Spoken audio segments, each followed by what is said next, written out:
नमस्कार।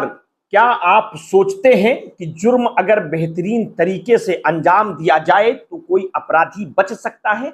ये सवाल किसी थ्रिलर फिल्म का नहीं बल्कि गाजियाबाद में हुए एक असल जिंदगी के मर्डर केस का है, जहां अपराधी ने सोचा कि उसने कोई सबूत नहीं छोड़ा, लेकिन वो ये नहीं जानता था कि समय चाहे जितना भी बीत जाए, सच एक दिन सामने आ ही जाता है। इस केस की कहानी सिर्फ एक हत्या की नहीं बल्कि पुलिस की लापरवाही और एक भाई की जिद की है।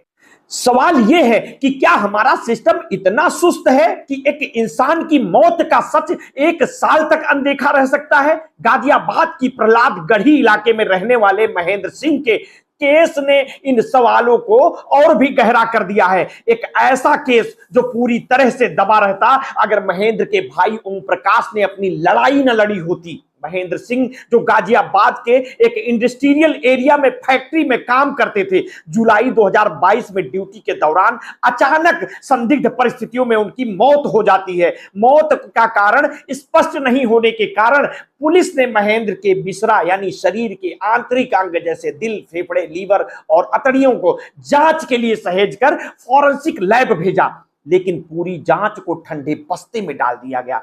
पुलिस की इस लापरवाही ने एक साल तक महेंद्र की मौत के पीछे छिपे क्राइम को अनदेखा रखा।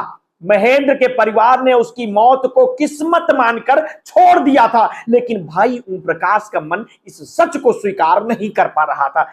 एक दिन अचानक उसे भाई की मौत की अनसुलझी गुत्थी ने कचोटना शुरू कर दिया और जब उससे नहीं रहा गया तो वो सीधा पुलिस थाने पहुंच गया और अपने भाई की मौत की जांच रिपोर्ट देखने की मांग की। पुलिस ने पहले तो टालमटोल की, लेकिन ओम प्रकाश की जिद के आगे उन्हें फाइलें खंगालनी पड़ी और तभी सामने आई महेंद्र की बिसरा रिपोर्ट, जो बताती थी कि महेंद्र की मौत स्वाभाविक नहीं बल्कि जहर से हुई थी।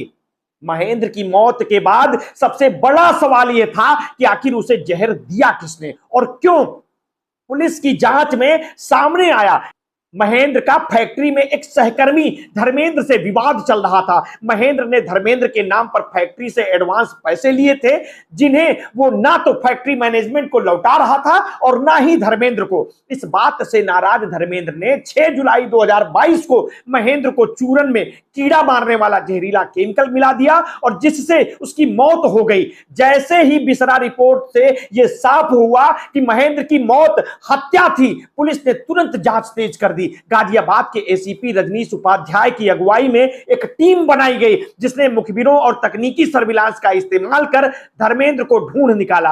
आखिरकार धर्मेंद्र को गिरफ्तार कर लिया गया। गिरफ्तारी के बाद उसने पुलिस के सामने अपने अपराध को कबूल किया और बताया कि उसने कैसे महेंद्र को जहर देकर मारा था। ध्यान देने वाली बात यह है कि सितंबर 2023 में बिसरा रिपोर्ट थाने में आई थी, लेकिन उसे देखा तक नहीं गया।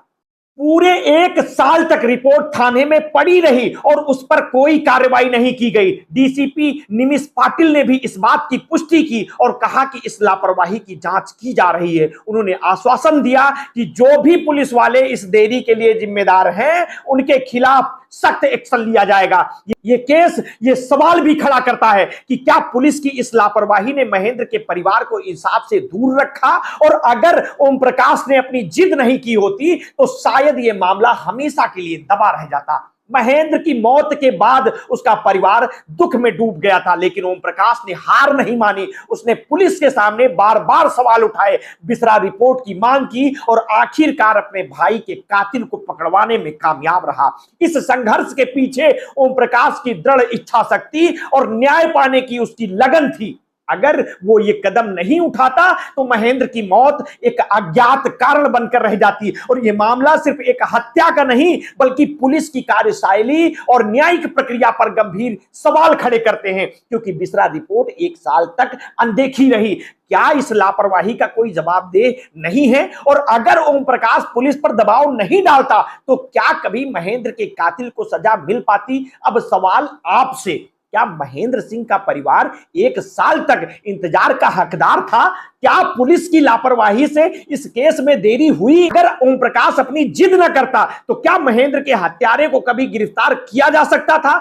ये वो सवाल है जो हमारे सिस्टम और न्याय प्रणाली पर सवालिया निशान लगाते हैं। आपका क्या मानना है? हमें अपनी प्रतिक्रिया वीडियो कमेंट सेक्शन में अवश्य दीजिए। आपने अगर अभी तक हमारे इस चैनल को सब्सक्राइब नहीं किया है तो तत्काल कर लीजिए। बेल आइकन दबाना बिल्कुल ना भूलिए। अपने स्वास्थ्य के प्रति सचेत रहिए, सजग रहिए, अपना ध्यान रखिए। बहुत बहुत धन्यवाद। साधुवाद।